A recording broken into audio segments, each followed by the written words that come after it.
As summer winds down, I am already getting the itch to refresh my wardrobe with some sweaters, and to do so in a way that feels luxurious and timeless but also affordable. I'm going straight to Quince. Quince only works with factories that use safe, ethical, and responsible manufacturing processes and premium fabrics and finishes. Elevate your fall wardrobe essentials with Quince. Head to quince.com/SLAC for free shipping on your order and 365-day returns. That's QUINCE/SLAC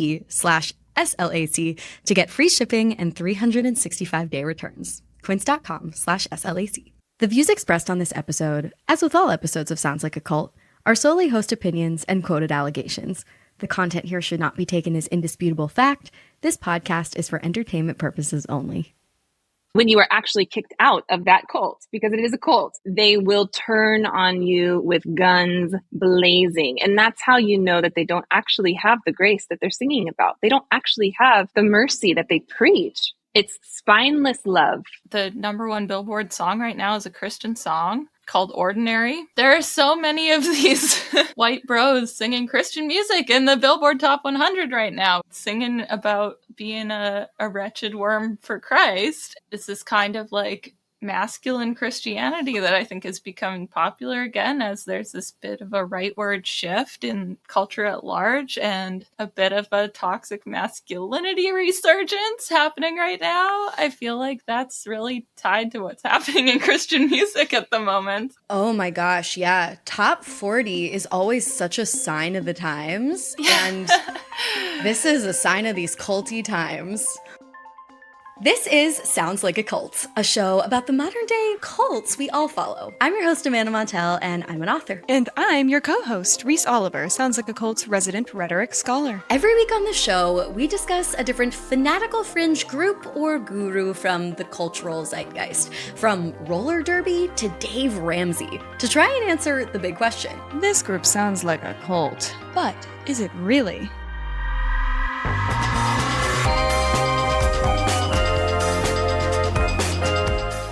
And if so, which of our cult categories does it fall into? A live your life, a watch your back, or a get the fuck out? After all, cultishness is in the eye of the beholder, and not every culty-looking group these days is equally bad. The point of this show is to analyze how culty behaviors show up in everyday life, including places you might not think to look. And especially some places you'd never think to listen, like the Country Music Awards or the car radio before you realize what station is on and fumble to enable your CarPlay. Today we are getting into all things Christian pop. Good, bad, and unholy. Ooh, something unholy.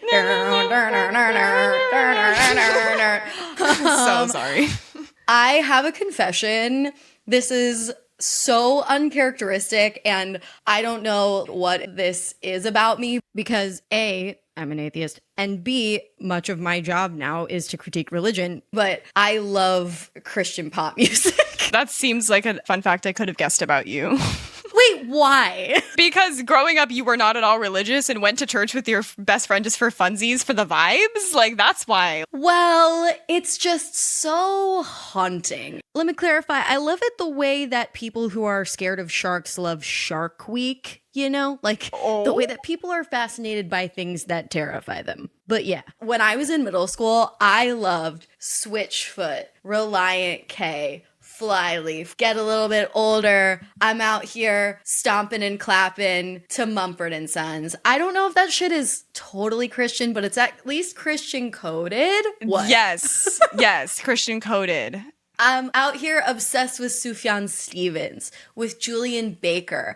I just love how the tunes are so tuneful and catchy and earwormy, and the lyrics are so disturbing and tortured. They are, and I realize that I don't have a long history with Christian pop, but as an adult, I realize I probably now listen to more Christian music than I ever have. You mentioned Julian Baker, who is someone I listen to, but like, I would never think like, oh yeah, Christian artist, but like, that's religious music. And then same goes for Ethel Cain. I'm a huge Ethel Cain fan. All of that super inherently Christian music. But I do think it's funny how different that is from the image of Christian pop that I have when I think about going into today's episode and just, you know, the diversity of music. It's beautiful. I mean, are we shocked that evangelical Christianity has been clever about disseminating their gospel through catchy, trendy pop music. No, that's like what they do. And every type of establishment or institution or entertainment that exists in the secular world, you know that there is probably an even more aesthetic analog in the Christian world. Oh, yeah. And we'll get into this a little bit more, but it's because they're always like watching what the secular world is doing and then 5 steps behind doing it in their own version of perfect for themselves. So they get the benefit of getting a trial run at all of the sinners out there. Yeah.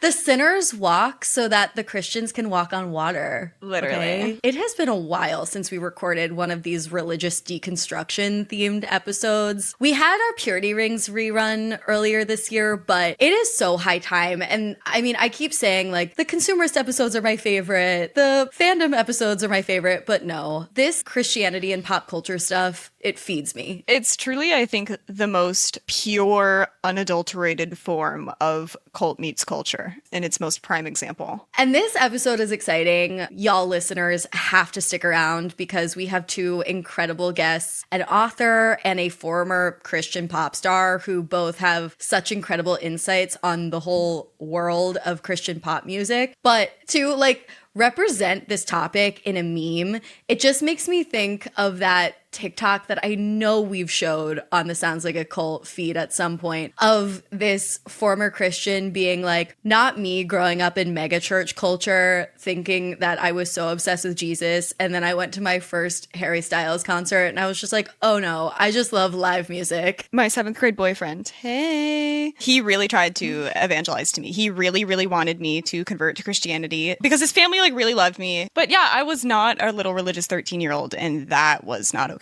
So he was like, will you come to my like Wednesday night little youth group thing with me? And I was like, I guess. And I went with him and it was so strange. It was like a baby version of a megachurch. Well, I guess a church. Yeah. A church, you would call that. But it had very megachurch vibes. A mini church. A mini version of a mega church is just a church. Yeah, you could just call it a church. It's like that other meme that I saw. I swear I'm not this extremely online, but like some man the other day was like, you know what people should do? Have like an IRL podcast. No microphones, just topics. And I was like, you mean like hanging out with your friends? Literally like talking? No, actually. And that was how I felt when I walked in because there was like little service portion. I think there was like laser tag. It was like some kind of event. And then there was a silent disco moment where you put on your headphones and I was like, I feel like you guys just need to like go to concerts or have fun regularly. Without the like dogma and the threat of eternal damnation and all that stuff. Yeah, and like why are we posted up in the community center at 8:30 p.m. on a Wednesday? Like we could be playing Mario Kart in my living room and getting equally as fulfilling a community bonding experience in my opinion. You ate of the fruit of knowledge early, Reese. I spat it out. And you were like, anywho, let's get a little bit of background on the cult of Christian pop music. And then, oof, I'm so excited for this interview.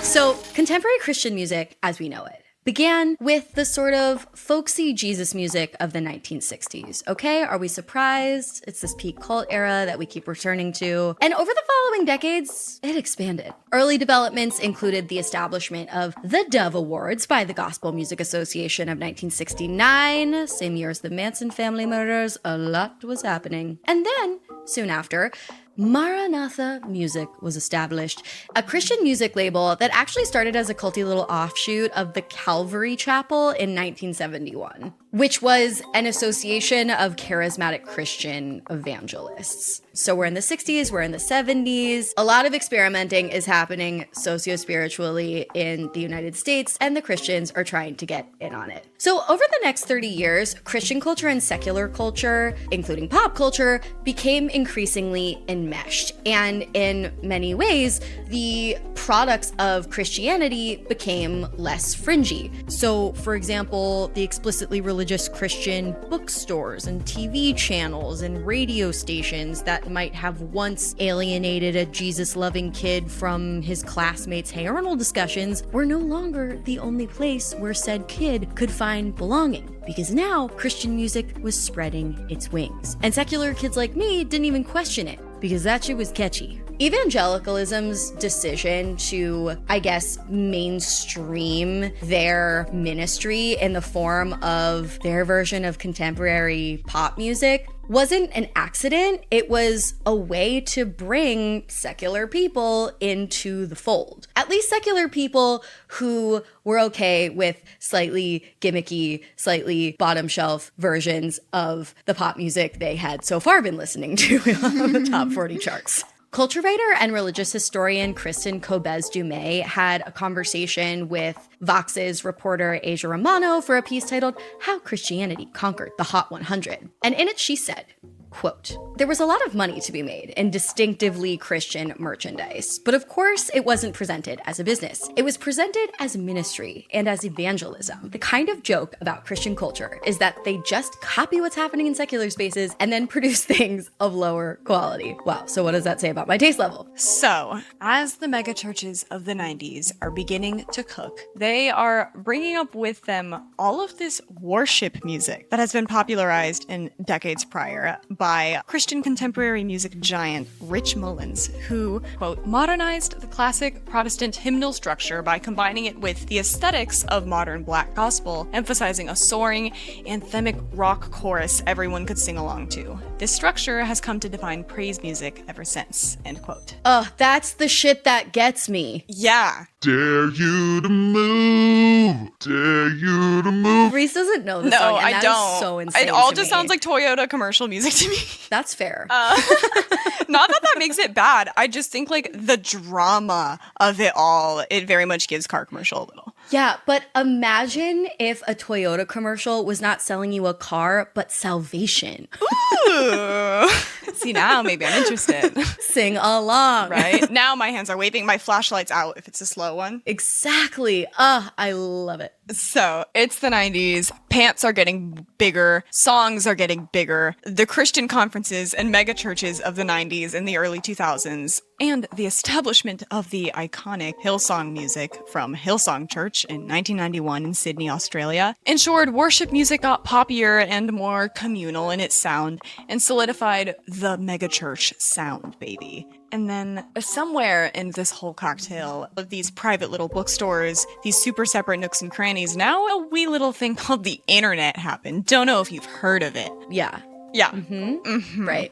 And of course, Christian pop was never the same. With the internet and its rise in popularity came a new platform for boundless evangelism. You don't even need to go knock on people's doors. This was a scary time. And as an actual Christian artist, you, out of necessity, would need to engage with the seculars on the internet. Christian artists of the younger generation who grew up super heavily influenced by the Hillsong sound, now we've come far enough along that those little children have grown up to be Chris Martin, and they made Fix You by Coldplay, which changed the landscape of music forever. Wait, is Coldplay literally Christian? My understanding from this article is that Chris Martin grew up religious, listening to religious music, and he took the formula that makes the Christian music you love so addictive, and he just made a regular pop song with it, which is why Imagine Dragons happened, and why all of these songs that sound like they could be church songs but aren't really, it's because regular people who made them grew up listening to church music. That's fascinating. And you know what's so weird? And I don't know what this says about me, but like, I can't stand Coldplay. Sorry. I don't want to yuck anyone's yum. But the thing is, I feel like I can sense that it is copying the Christian music playbook or like those tools, but without that like tortured undertone of I am a worthless worm, Jesus save me. I'm like suddenly not interested. Yeah, with Fix You, what they talk about in the article is the sense of scale, where the song starts out really small and it's very intimate, and then it becomes very grandiose and very all-encompassing and like a spiritual experience, which, by the way, I didn't know that song was about Gwyneth Paltrow. Oh yeah. Okay. So I get it. For me, I'm just like, Chris Martin, you're being so dramatic. Like, if you're not singing about Satan, shut up. And that's why Coldplay feels so dramatic, because it was religious music structure being used to talk about the founder of Goop. I did not know this. Wait, that's all very sounds like a cult coded. It's all so sounds like a cult coded. So now we have come full circle. Instead of the Christian music makers taking notes from the pop girlies, now the giant music overlords are taking notes from the church. Oh, and it's all just diluted. So it's like the Christian people took notes from the secular pop world, made it cheesier and higher stakes at the same time. And then the secular world went and was like, ooh, how do I get people to throw their hands in the air like that and sway and cry? What if I made it sound like worship music? But it got filtered so many times that in the end, to me, it's like really corny, so corny. I do think the ultimate consequence of it is Love Island music, which is all just dramatic sounds and physically no lyrics. Okay, so now where we're at with Christian music is that it's being clipped for little kids on TikTok in bite-sized 30-second segments. Which is making it ultimately really popular, even relative to normal pop songs, because it's just getting thrown into the same TikTok stew that all popular music is.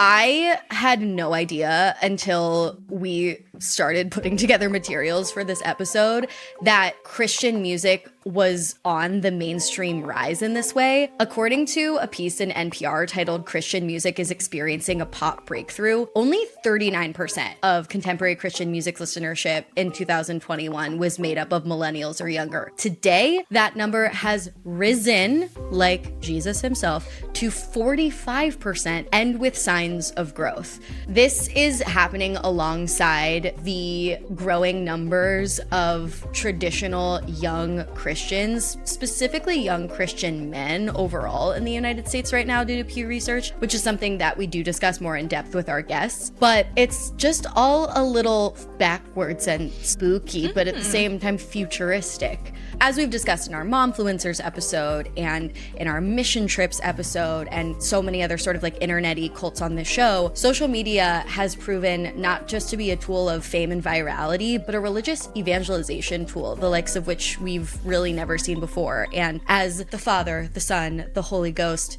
the algorithm works its magic, it's dark magic, there is a contemporary Christian music tune to go in the background of any IG reel you might ever want to make, no matter your taste. And because contemporary Christian music can sound like anything, Christian artists are having an easier time than ever finding listeners, evangelizing to them, and sometimes converting people who don't even necessarily know that what they're listening to is Christian. In that same Vox piece that we keep referencing, Asia Romano describes the work of artists like Jelly Roll, Brandon Lake, and Thomas Rhett as, quote, barstool conversion rock, one of many contemporary Christian music adjacent genres. Yeah, I think that's really the kind of like bro Christian tune that we were hopping on earlier, where it's kind of picking up where country music left off and making it a little poppier, a little more miserable for the Gen Z man. As you noted, Amanda, Christian music is having a bit of a breakthrough moment into the mainstream charts. More pop-influenced and less overtly religious, but undoubtedly contemporary Christian music inspired former ex-Mormon Benson Boone's Beautiful Things. You've seen it, you've heard it. And Alex Warren, that's his name, Alex Warren. We're going to call him Alex something later. His name is Alex Warren, no disrespect. Alex Warren's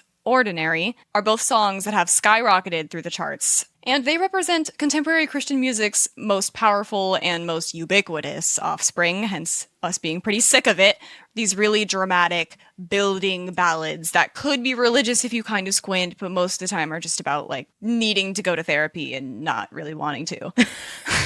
To quote again from that NPR article, Christian music is experiencing a new pop breakthrough. This new and evolving embrace of secular messaging arguably explains why so many Christians are warming up to and pushing up the charts country and rock artists who, despite referencing Jesus here and there in their lyrics, would have once been viewed by them as morally dubious. Oh my God, like Justin Bieber. Yeah, exactly. There's a lot of like hypocrisy because in trying to mitigate the image management while still trying to be a good Christian of it all. And this contradiction kind of serves as the essence of barstool conversion rock. Moral messages coming from spurious messengers.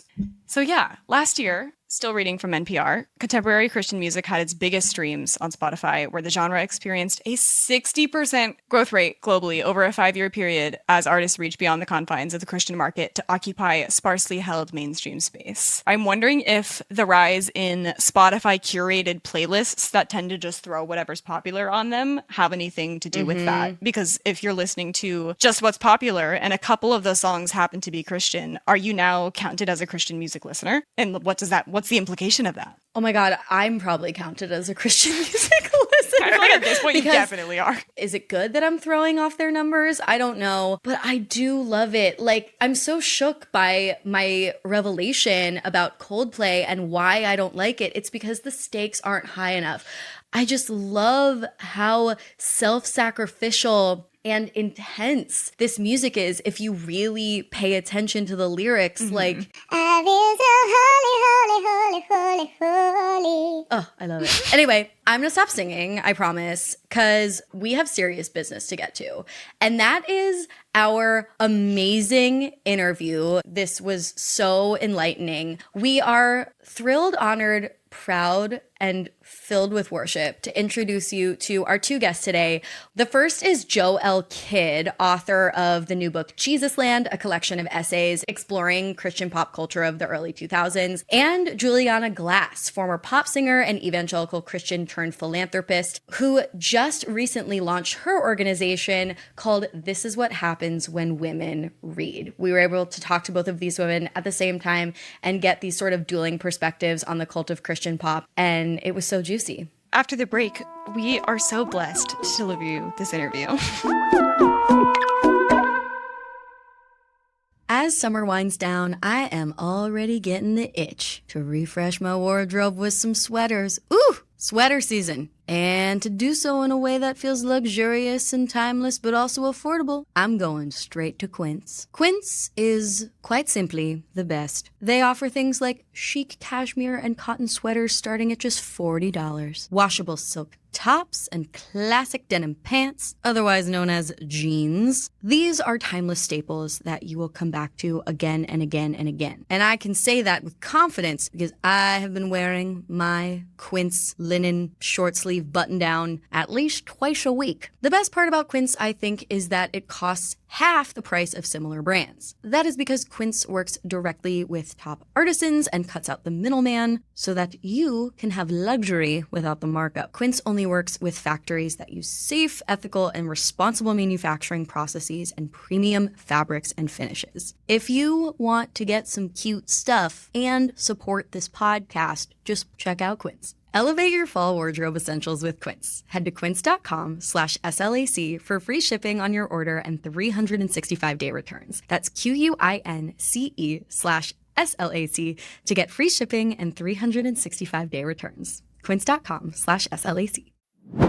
Joelle and Julianna, thank you so much for joining this episode of Sounds Like a Cult. Absolutely. Thanks for having me. Yeah, thanks for having me. We've got quite the multi-talented caucus here today to discuss a topic that I feel my soul has been singing out for quite some time. First, I just wanted to ask if each of you could describe your individual journeys with Christian music and how those journeys might mirror a cult experience, whatever that means to you. Joelle, maybe you could go first. Yeah, I came from a Christian family, but my family lived overseas for a few years. And when we moved back to Canada, it was like double culture shock because I was suddenly in this evangelical Christian school. And not only did I not really know what was going on in Canada, but I had no idea it was this whole other world of pop culture, like all these bands I'd never heard of, these Christian artists. And that was like the thing that actually kicked off me writing about Christian pop culture because it was really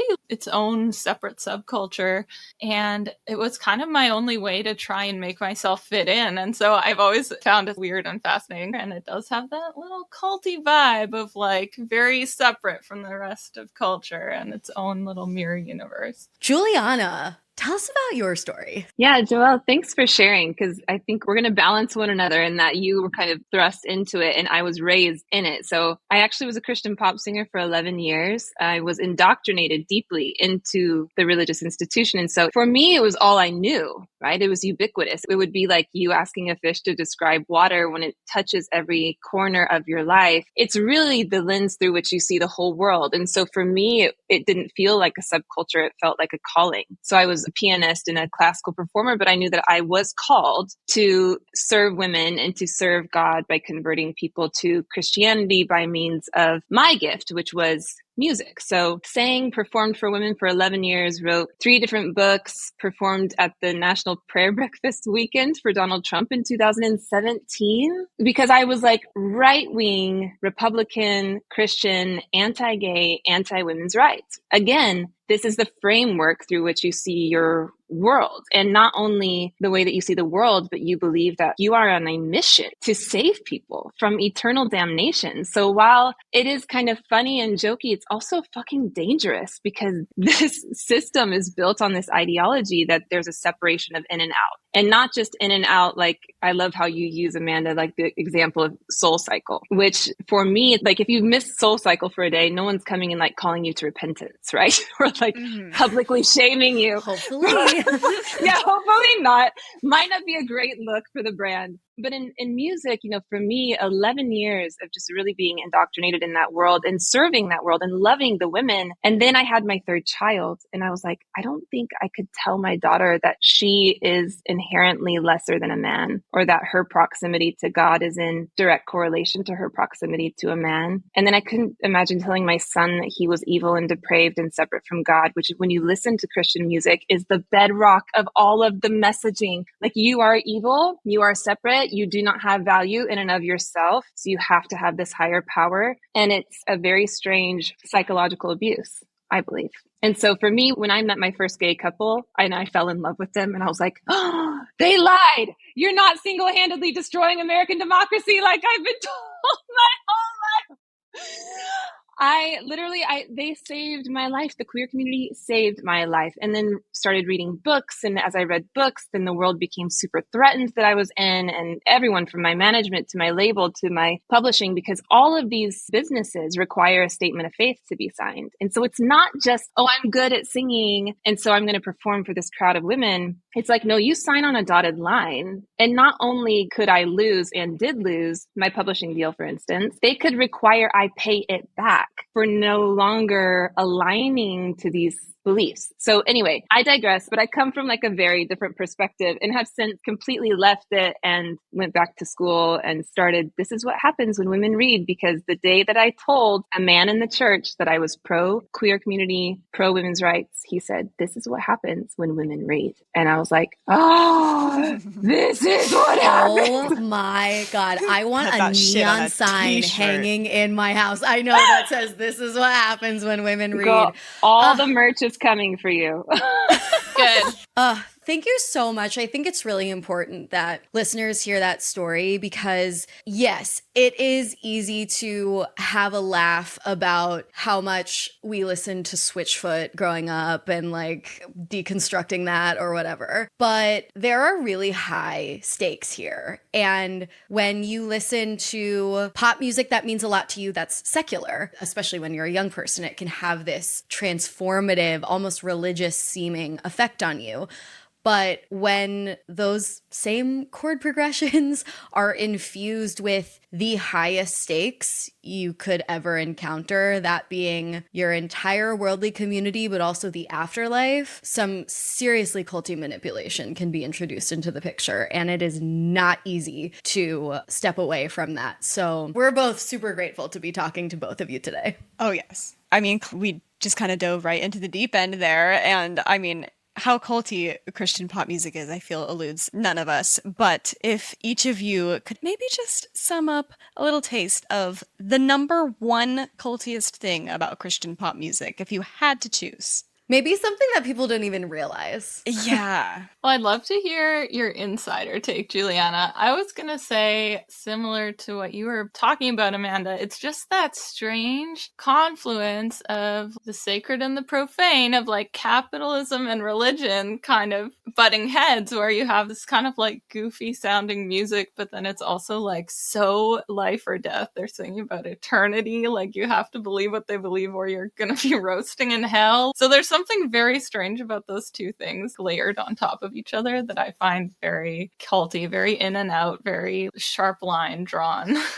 Yeah, I agree with you entirely there. And I think I would add to it in just the physical movements too that are expected, especially of worship leaders and of people such as myself. Like when I was performing, if there was a slower song, there was an expectation to lead in worship. And that largely would be like hand positioning, praying, like hand on chest, even like the swaying, right? Or this physical kind of bonding that takes place. Alexander the Great was the first one that came up with marching. And we now understand that as psychological muscular bonding because he realized that his warriors would be much more effective if they were all in lockstep. And I see Christian music and worship music largely the same because they are using these similar movements and these similar motions. And that is bonding the group together psychologically, even without them knowing it. I find that really fascinating now as an observer that's outside of it to witness. It's like you don't even really understand what it is, how deeply they are ingraining these ideologies and theologies into your system,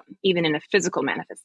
Oh my God, yeah. It's like a whole body experience when you're engaged in this extremely conformist, but at the same time, I can imagine really fulfilling physical gesturing and choreography. You're also singing with your whole self these like really powerful lyrics. There's literally words put into your mouth. Yeah, and I actually was just rewatching some Switchfoot performances the other day, I guess, like psyching myself out for this recording. And speaking to that juxtaposition that you were noting, Joelle, about it's not just like spirituality and capitalism, it's also like I am nothing, but I'm also performing on a stage. Better than everyone else. Yeah, there's a lot of tension going on. And I had never really noticed at the time when I was listening to this stuff how present that is, even in the delivery. Like, I find that when Christian pop singers are performing on stage, and also when like Christian YouTubers are like testifying in a video or whatever, they all have this very similar delivery that's super passionate, but also strained. Also, like, holding back, but singing out, but holding back. There's so much tension that I think has a real psychological parallel.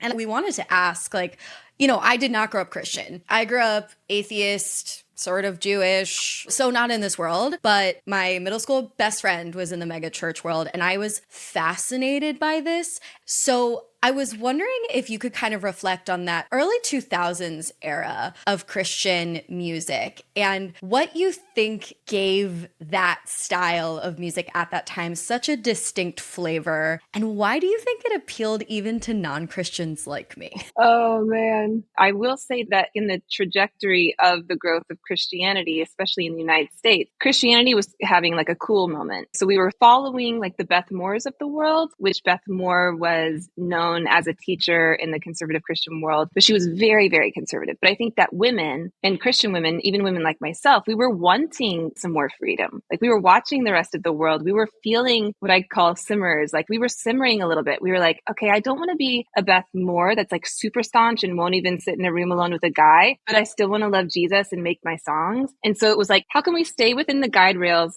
of scripture, stay within the guide rails of the church, but get to the edges of them? And so for, at least for me, that's what it was. It was like, hey, I'm going to pull from Radiohead. I'm going to pull from Imogen Heap. I'm going to pull from these incredible artists, but I'm not doing anything wrong because my words are still super, super submissive and very godly. So it's fine. So it's like, I think we were all like in this moment of great music, number one, fun music, but realizing that we didn't want staunch Christianity. We wanted more fun, playful Christianity. And so the idea of having pop it was cool at the time. The idea of taking these old hymns and redoing them in a more modern way was popularized because I think we were stretching the limits a little bit, at least from my perspective. That's what I would say. Yeah, I think that's so right. And to be a little bit more cynical about it as well, I also think the 2000s was really like the peak profitability for the record industry and the bookstore industry, which was where all this Christian music was disseminated through these Christian bookstores that had this really strong network at the time across the US and Canada too. And so that was like such a profitable area for Christian publishers to get into. It was also right at the time when the religious right figured out a lot of ways and loopholes to get into American politics. And that also became a great funding source for these publishers because now they had another message to spread along with the religion was all these trappings of like politics that went along with it. So I also think that what Julianna was talking about feels so true to like my memory of it too. Like as a kid who was interested in music at the time and writing, I remember feeling that way like, oh, I can be Christian, but I can bring it into my art. And then I think there was this sort of push from the top towards a very specific type of right-wing Christianity and making that profitable and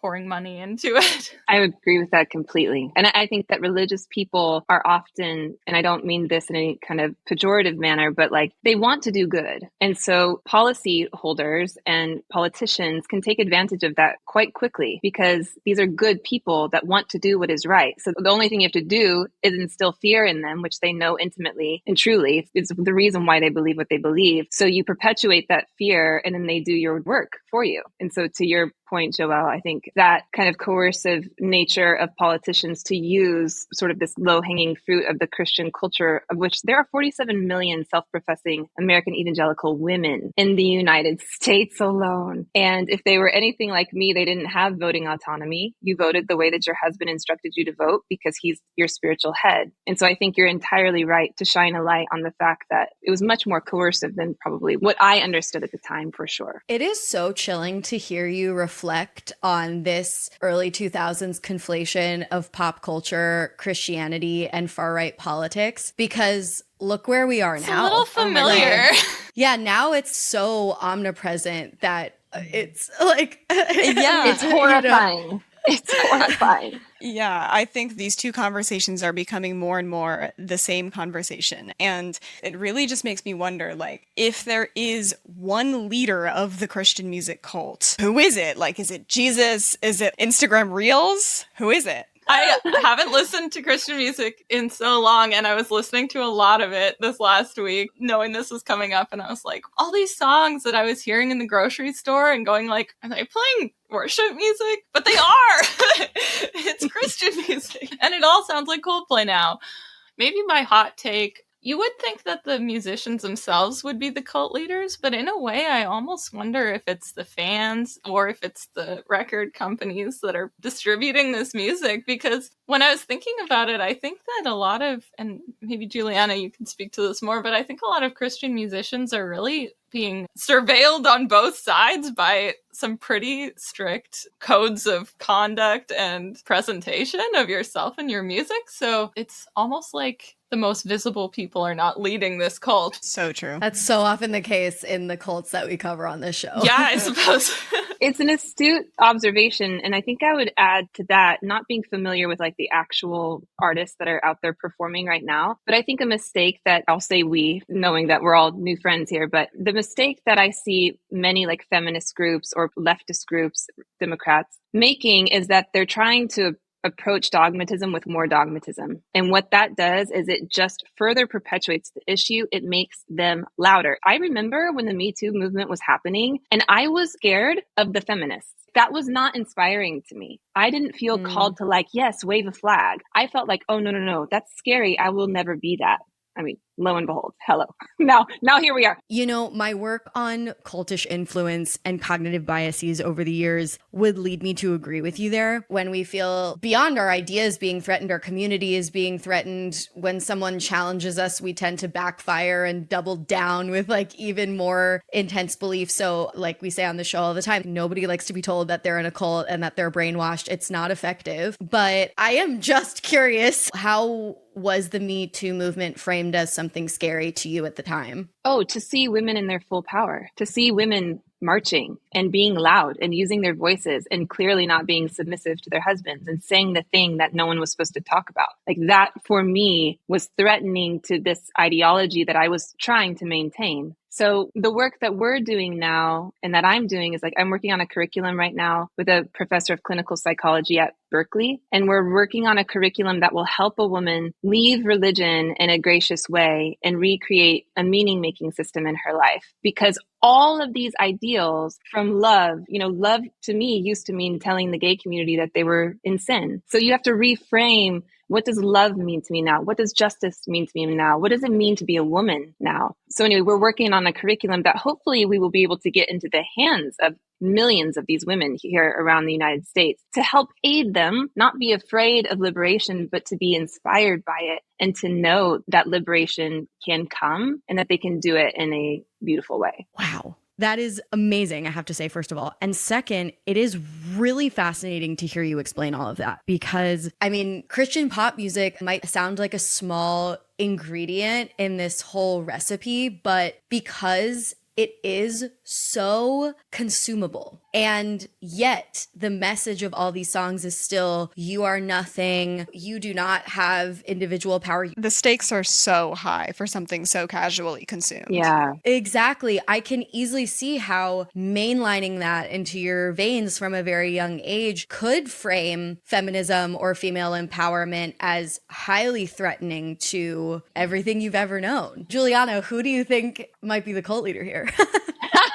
Well, the leader of the cult, I think anyone in a leadership position, a pastor that's standing on a stage and teaching the doctrine of depravity to groups of people and then telling them that their worth and value is not inherent but needs to be found elsewhere, those men, because they are largely men, are held responsible and they know what the fuck they are doing and they need to be held accountable for it because women are suffering. Women have agency in and of themselves. They have autonomy in and of themselves. They are intrinsically good, intrinsically worthy, intrinsically made by love and for love. And to teach them anything other than that is perpetuating a system of hierarchy and of patriarchy that oppresses and represses women and has been doing for millennia. Thank you very much. That's what I have to say about that. Thank you.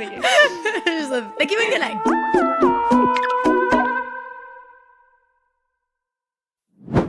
Okay, so the music industry all on its own, the secular music industry is so culty, so exploitative, the most artist-unfriendly entertainment subcategory I can think of. And yet, how is the Christian music industry even cultier in terms of like the hierarchy or any of that? Well, I do think that moral component really adds another layer. I think you already see that in current secular culture when you talk about like stan culture or these sort of intense fan communities where artists are held to some really high standards and it's a different morality. But within Christian music, I think musicians have always been held to these really sometimes arbitrary but really intense moral standards by both their fans and their management.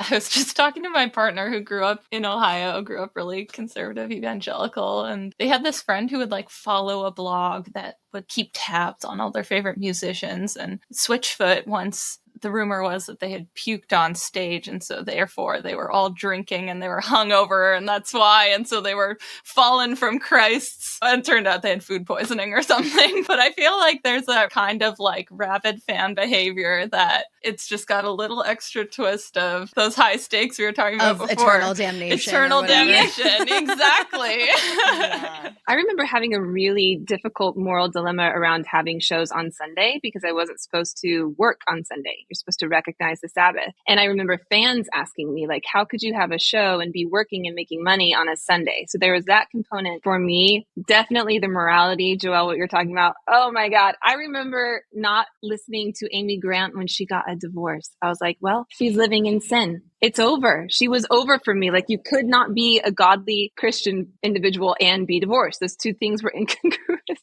So Like that is wild to me. And to be on the receiving end of that kind of excommunication is so horrendously violent. When I left in 2019, I lost everything. I lost all of my work and I went through a divorce. My divorce was very public and I had hate mail. I had death threats. I had incredibly violent rape messages sent to me by Christians. Like this was the Christian community that came out at me with such vitriol and this Machiavellian posture that was unlike anything I had ever experienced. And it was so disorienting because you had been taught grace your whole life and grace and love and forgiveness and joy and all of these beautiful attributes. But when you are actually kicked out of that cult, because it is a cult, they will turn on you with guns blazing. And that's how you know that they don't actually have the grace that they're singing about. They don't actually have the mercy that they preach. It's spineless love. Dude, I had not like fully processed how intense the combination of like secular stan culture and Christian fundamentalism, how intense that conglomeration would be. Like, holy shit. I'm so sorry. I am too. Listen, no one should ever deal with what I dealt with, but the reality is that people do, and they do it on a daily. And this is not just in the United States, this is global. Like any woman, my scholars that I have at the University of Oxford, when they choose to not get married in their arranged marriage, and they choose to educate themselves, and they choose to come to the university, they will lose everything. Their family, their funding, their community, their reputation, all of it, because they are daring to self-actualize and they are daring to become who they can imagine they can become. And that's the risk that every woman takes when she says, I know who I want to be and nothing's going to stop me from becoming it. Wow. What you just said is giving like Rachel Platten lyrics, like, let's go. She's like songwriting in real time. Yeah, for real. That's so empowering. And I think especially what makes the overlapping centers of control so especially vile is that music is just supposed to be something that's so self-expressive and so personal, and to have it not only policed by like those above you, those below you, but even your peers and like those around you for not even the subject matter of the songs themselves. Like on no level are you allowed psychological privacy, and it's truly chilling. So I'm wondering how that plays out in terms of like peer-to-peer dynamics. Are Christian artists who tend to play it a little riskier and appeal to a wider, more secular audience kind of shunned by those who color within the lines a little more? Yeah, like, is it satanic to have fans who are atheists like me? Yeah, your comment about not being able to listen to the artist, Julianna, who got divorced, I was like, oh, wow. So even within it, there's so many subcults within this subcult based on how hard you're writing. Yeah, I mean, no, you love having non-Christian fans because you are called to convert them. And so the more the merrier. Like the bigger and louder you can be, the larger your platform, they would consider that God blessing you because you are preaching his word. Yeah, I can't believe you didn't become a Christian, Amanda, after all that Switchfoot listening. I know, you weren't It didn't converted. work. It didn't work. You're meant to live for so much more. Don't even get me started, Joelle. Like, I will burst out. I know every word. Well, you know, I was reading books. Oh, no, don't do it. How dare you?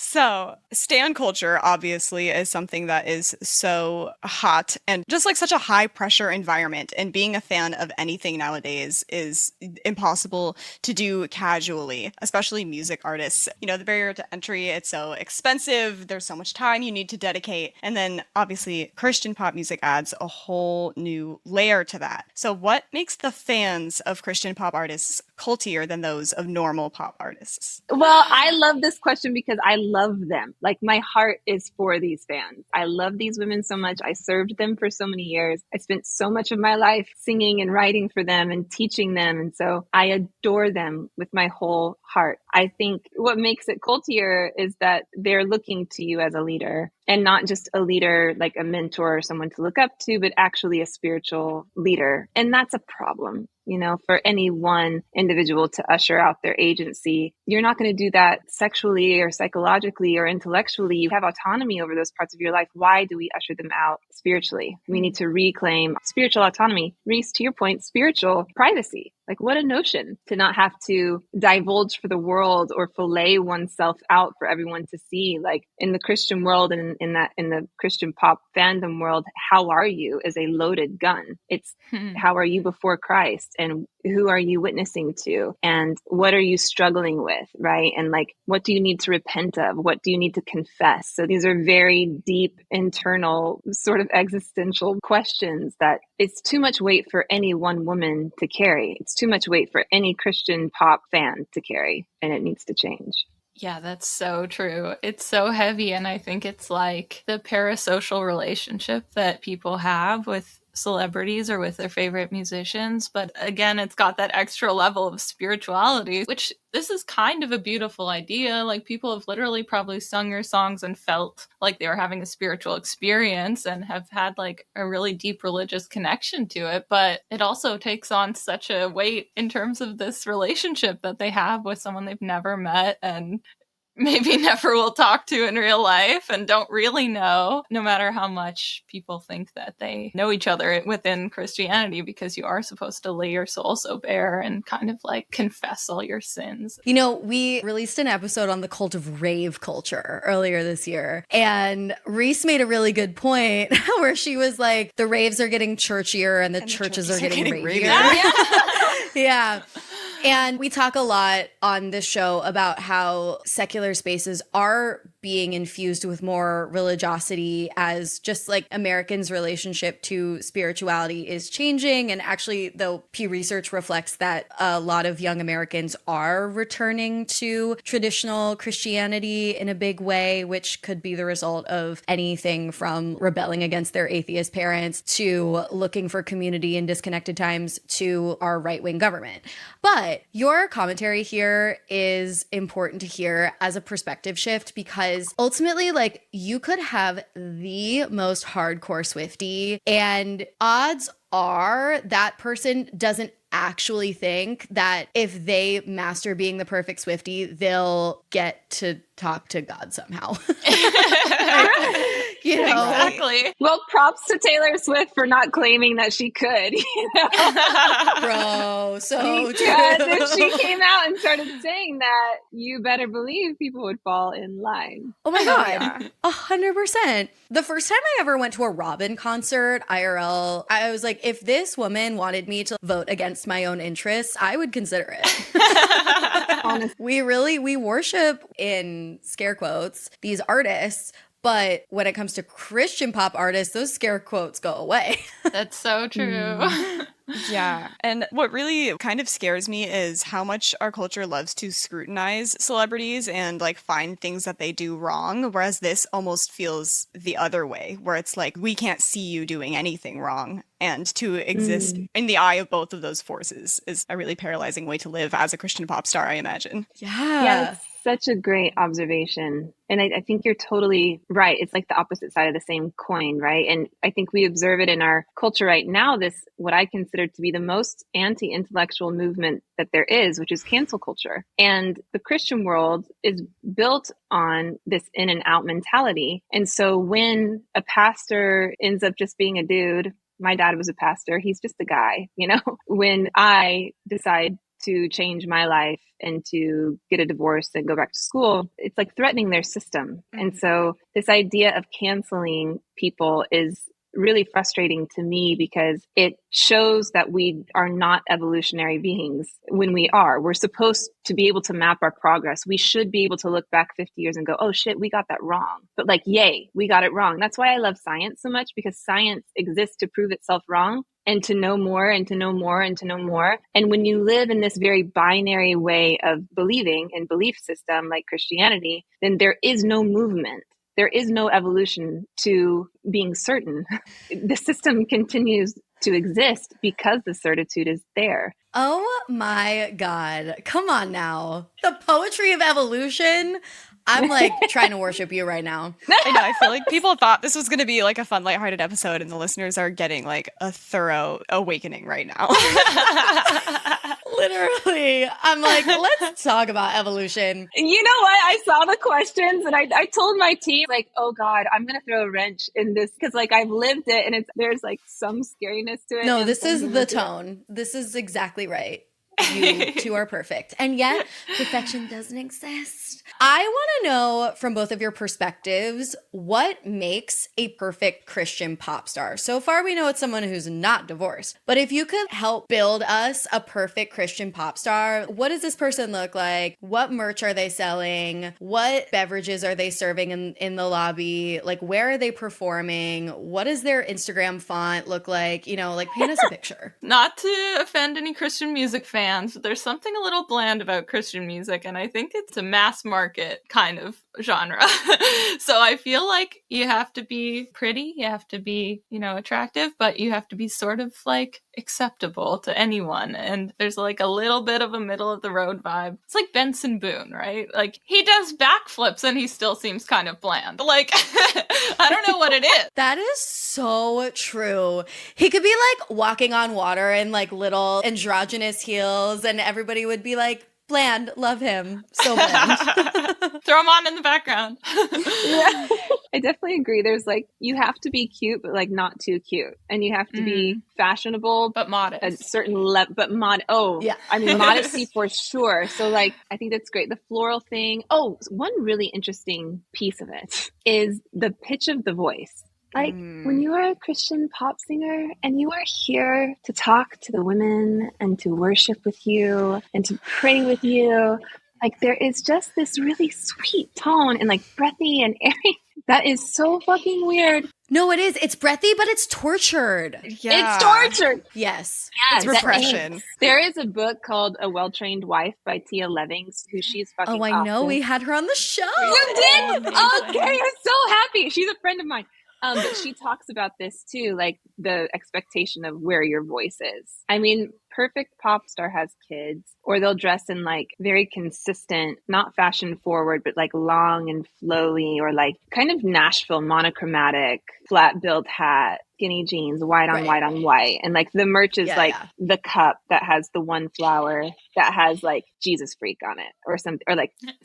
Like, I love to cuss and I love Jesus. Like, something like that. Like, tiny bit subversive. My fans were that. We were the Christian drinkers. We kind of quietly dubbed ourselves. And these women, you guys, you're going to love this. This is why I'm obsessed with these women. There was this one time, this group of women came up to me and they were dressed like in sparkles and kind of loud. And I was like, oh my God, you guys look amazing. Although I probably said it like this, oh my God, you guys look amazing. So happy that you're here.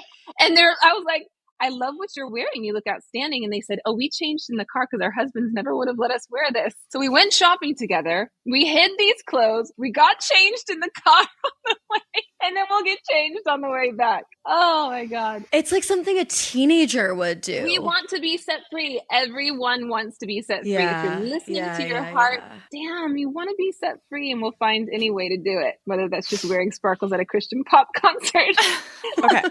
What are some of your favorite Christian music specific phrases or pieces of lingo? I love like the constant need to talk about like ocean and I'm in a storm, or and God is the ocean, or like the fire of this. There's this elemental part of Christian music that definitely appeals to nature, which I mean is mystery and all of those things. But when you're trying to like articulate something that's mysterious that we apparently can't know or understand, you're just grabbing for these certain words. So I am always kind of amused by like how many times the ocean can be used in a Christian song. And even like one of the oldest hymns, Amazing Grace, has these really fascinating words. We can use wretch in a song in Christian music and no one bats an eye. We can use the word whore in a Christian song and no one bats an eye. We can use like, people don't think like I am a whore or I am a worm, or like we have these really strange comparisons that we attach ourselves to that are just really odd when you see them written down. Why do I want so badly to collaborate with Reese and create a Christian girl pop duo and write a song? Please do. Please Wait do. a minute. I think it would be too good. I think our power would be too strong.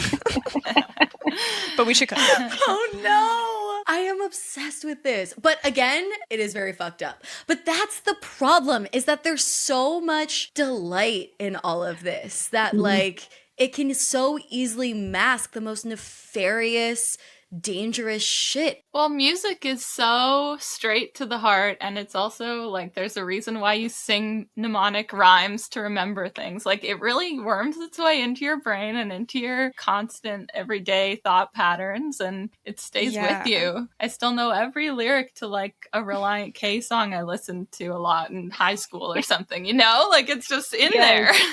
So true. Again, I wish the climate scientists would get better at rhyming. Yeah, where are those songs? Honestly, though, it's not a bad idea. So thinking about women participating in the Christian music space, I'm wondering on the other side of the coin, what Christian pop has to offer to the young men of today, religious and otherwise. What's Benson Boone offering? Well, I did go on a little bit of a rabbit hole because I did not realize, I don't know if you guys are more up on this, but the #1 Billboard song right now is a Christian song called Ordinary. And I've already forgotten the guy's name, but there are so many of these white bros singing Christian music in the Billboard Top 100 right now. We've got Morgan Wallen, we've got Alex something, we've got Benson Boone, Jelly Roll. Everyone's out here singing about being a wretched worm for Christ. And I feel like it's really bringing me back to the early 2000s because this is kind of like masculine Christianity that I think is becoming popular again as there's this bit of a rightward shift in culture at large and a bit of a toxic masculinity resurgence happening right now. I feel like that's really tied to what's happening in Christian music at the moment. Oh my gosh, yeah. Top 40 is always such a sign of the times. Yeah. And this is a sign of these culty times. No, I think you're totally right. It's a sign of the times, and it's something that historically we can see that there's always a pendulum swing. When something has gone too far one way, then we tend to culturally swing back the other way. And I would say that in the movement of feminism and feminist progress, we are at the time where it's time to include the men. It's time to include the boys. It's time to have healthy discourse, try and cultivate unity without requiring uniformity, be patient with each other, listen to one another. Because if we don't, if someone doesn't feel heard, then they're going to try and find a place to identify. I think that's what we tend to do as humans is like, we want belonging, Amanda, to your point earlier, like we want belonging, we want community. And when you are feeling ostracized, well, where is the easiest place to go and find it? A church, because it's already set up and it's been set up and maintained for so long. So that's why I think men are falling back into this because their sense of worth and value is being challenged because women have risen. And instead of finding it in themselves, they're finding it in this supernatural being that conveniently cannot be proven or disproven that apparently is required to understand and be saved for eternal life. So I think it's an identity crisis that we're seeing in men. Yeah, I think it offers a sense of comfort too for people who are feeling like they're left on the back foot in this kind of culture, in this climate. But I don't know, it doesn't actually offer what I think a more progressive vision of the world would offer men. So yeah, I agree. I do think that there's time. I went on a listening tour for about a year in preparation for my case study, and I was interviewing women from all around the world. And it was really interesting because a lot of migrant women found themselves being religious or like wanting to hold a cross because they were on the process of journeying somewhere new. Or like even Black women in America, a lot of them were deeply religious because there was this obvious struggle of finding identification because their dignity was being stripped from them constantly. And so in that respect, I think it can offer something beautiful for a time. I don't think it's sustainable. And then I think fundamentally it's harmful when you observe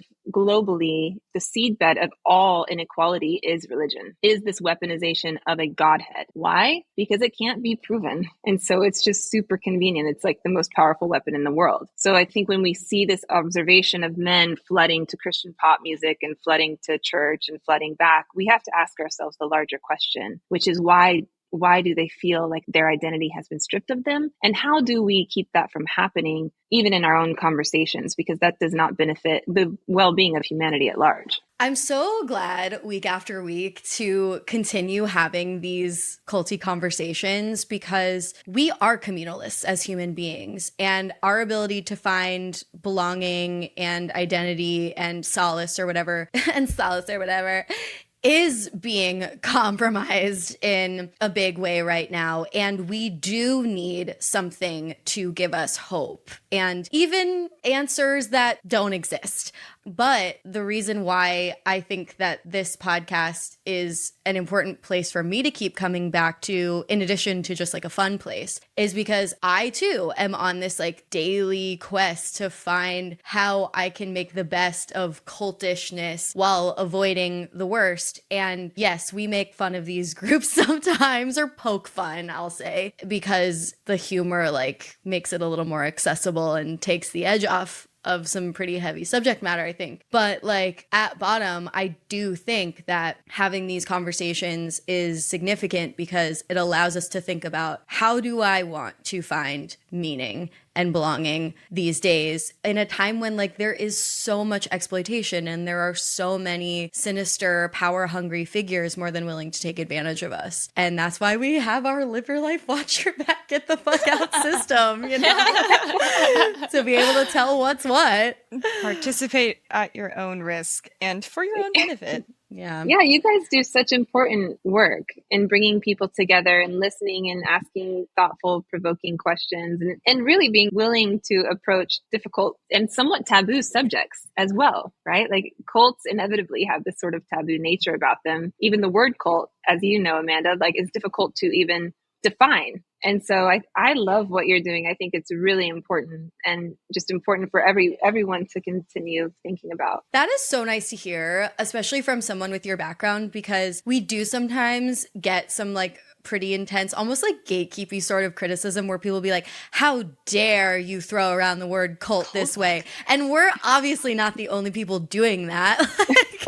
Every other article you see in like Business Insider or any publication that you see is like the cult of Hooters. American the cult Apparel.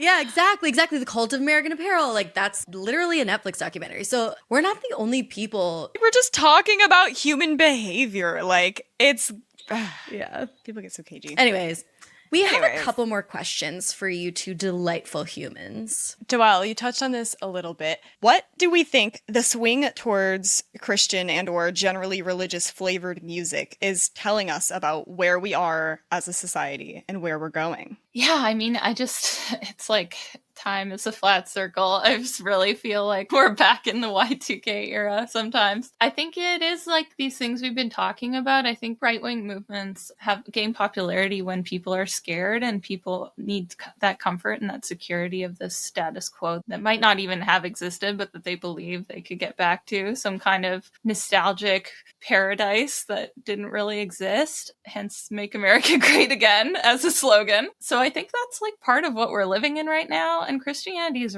really primed for that because evangelical Christianity is really built on that kind of myth of a very picture perfect, patriarchal, heteronormative vision of what society could look like. And that's just never really been the case. It's totally a myth, but I think that's what people are kind of grasping at right now. And that's where I kind of see it coming through in the pop culture of music and these kinds of religious inflected products that are being marketed now. I think that's exactly right. I think people in our most primal state want to feel safe.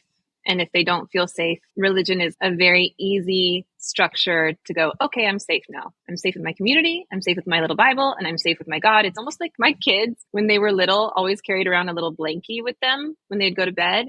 And it's adorable, right? They don't need it to fall asleep, but they don't feel safe. And so they hold this thing. So to me, people want to feel safe. And so how do we create a community and a world and an environment where everyone can feel safe? And if that safety comes with some juicy Ad9 chords, like, hello.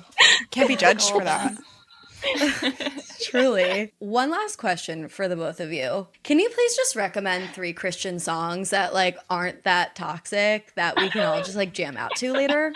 Yeah, I'm truly such a noob. I've heard like close to nothing. No, I can't. I don't know. She's confusing. I'll send you some of my old music. Actually, there's a song that I wrote called Alive that I actually just performed at the New York Public Library with a set of 4 drag queens. So we like reclaimed the song that used to be very Jesus-y. And actually I found out after I left the church that the LGBTQ community, so many people were like, we thought that was a gay anthem. And I was like, oh my God, I love it. It was. You just didn't know it yet. Beautiful. Yeah, Exactly. That's perfect. I'll send you that. Oh, please do. We would love to put it on one of our Instagram reels. Gorgeous. I actually just did this exercise because I made a little playlist to go along with my book. And so I was sorting through some 2000s Christian music. So my earnest recommendation is Sufjan Stevens. I mean, anything is great, but I used to listen to the song He Woke Me Up Again, which is from his album Seven Swans, which is a very Christian album. And that used to be like, I used to just have a transcendent experience, you know, to that song. And I still do. It just is not as religiously inflected anymore. Yeah. So that's my earnest recommendation. Well, whenever Sufjan Stevens sings about Jesus, I like to imagine he's singing about his boyfriend. Yeah. It's an easy switch. Do you remember the artist Plum? Plumb. She was like a rock artist. She was awesome. I loved her music. You should listen to Plum. And then there was an R&B artist that would talk about purity. It was like very, very sexy, talking about temptation, but like, Father, help me not cross the line. Wow. I'm going to find that one. Okay. I'm going to send you that one too. Father, help me not cross the line as his hands on my body. Soaking music. Forbidden Need fruit. that. Wow, that's just hotter. I know, it's actually very sexy. And she is sexy. It's a whole thing. I wasn't allowed to listen to her, so I don't remember her name. But I'll So then you know it's good. Yeah. You two came correct with answers to that question. Absolutely. Thank you so much for doing this interview with us. Could you each please let the listeners know where they can keep up with you and your work? Yeah, absolutely. For sure on Instagram, Julianna Glasse. And if you want to follow the work that I'm doing for women globally, it's This Is What Happens When Women Read. Instagram, all the places. And I'm not super online, but I'm on Blue Sky, I think, under my name. And my website is joellekidd.com. And I have a book coming out, Jesusland, coming out August 12th. So Amazing. exciting. Your local bookstore. Congratulations. Heck you. yeah. I'm going to go Thank get you it. both. Thank you so much, you guys.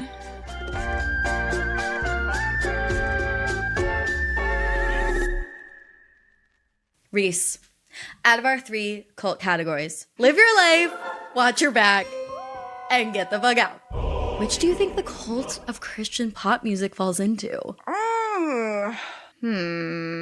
If you call it a get the fuck out, I'm literally gonna leave this room. She could tell I was thinking Such about a it. docile She could tell I was threat. thinking about it. I was just thinking about all the inspiring work Julianna is doing for all of these women that have been seriously harmed. Yeah. No. Yeah. It's more just like there is so much other good music out there that like part of me feels like you have no excuse. You know? I don't like Coldplay. I won't be listening.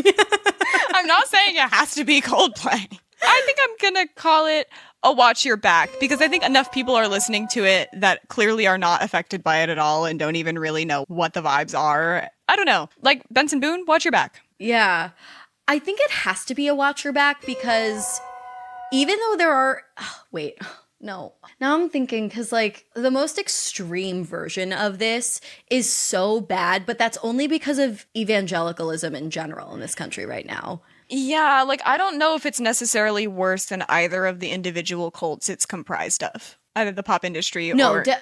but is it? It's pretty bad. It's pretty bad. It is pretty bad. God damn it.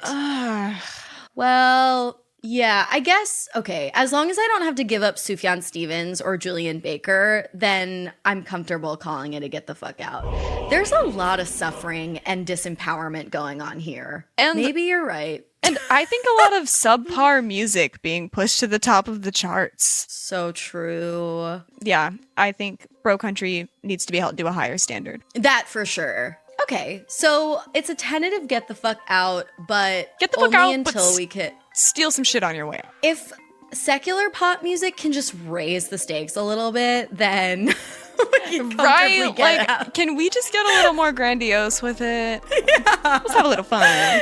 Exactly. Great. Well, that's our show. Thank you so much for listening. Stick around for a new cult next week. But in the meantime, stay culty, but not too culty.